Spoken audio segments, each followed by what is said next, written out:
Welcome back. Well, when you think of the U.S. Army, you most likely think of soldiers on the front lines fighting for our freedom, gun in hand. What you may not realize is not everyone on the battlefield has a gun. And for one special branch, the only weapon at their disposal is their faith. Based out of Fort Jackson in South Carolina is the Armed Forces Chaplaincy Center. Here, chaplains from the Army, Air Force, and Navy are all trained to be officers in their respective branches. You are at the center of the universe for all things religious support as it relates to the Army. Just to join the military, chaplains must have already earned a bachelor's degree and have or are currently pursuing a Master's of Divinity or Theology. So for chaplains, their version of boot camp is slightly different. The chaplain's first day in the Army is here at the chaplain school. Unlike other Army officers who go to a bullet course, basic officer leader course down at Fort Benning, Georgia.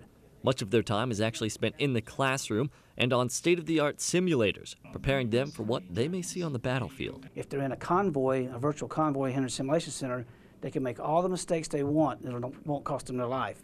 But if they go out to the field or into a combat zone and make that same mistake, it might cost them life. So we want them to make mistakes here, learn how to be in a vehicle, get in and out of a vehicle, follow their chaplain system for security, and do the right things. Despite being different, the training these chaplains go through not only supports troops on a tactical level, but more importantly by offering religious support for soldiers in their time of need. A lot of soldiers out there see things in the combat zone that they don't need to see, and that's where the chaplain comes into play, where they provide them counseling, maybe even grief counseling because they witnessed the death of a buddy or so. For the chaplains, they consider their service being the perfect marriage between military and ministry.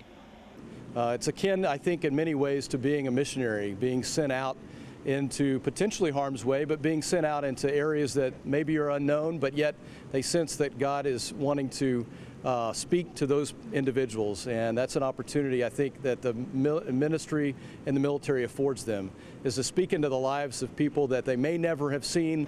At the end of the day, chaplains of all different faith backgrounds know that being there to support their fellow soldiers from day one until the end of their careers is a mission they can't and don't take lightly. We do what they do so that they know that there's been others that have been there and done that with them. And I think it's a great way of modeling what a chaplain does for new recruits.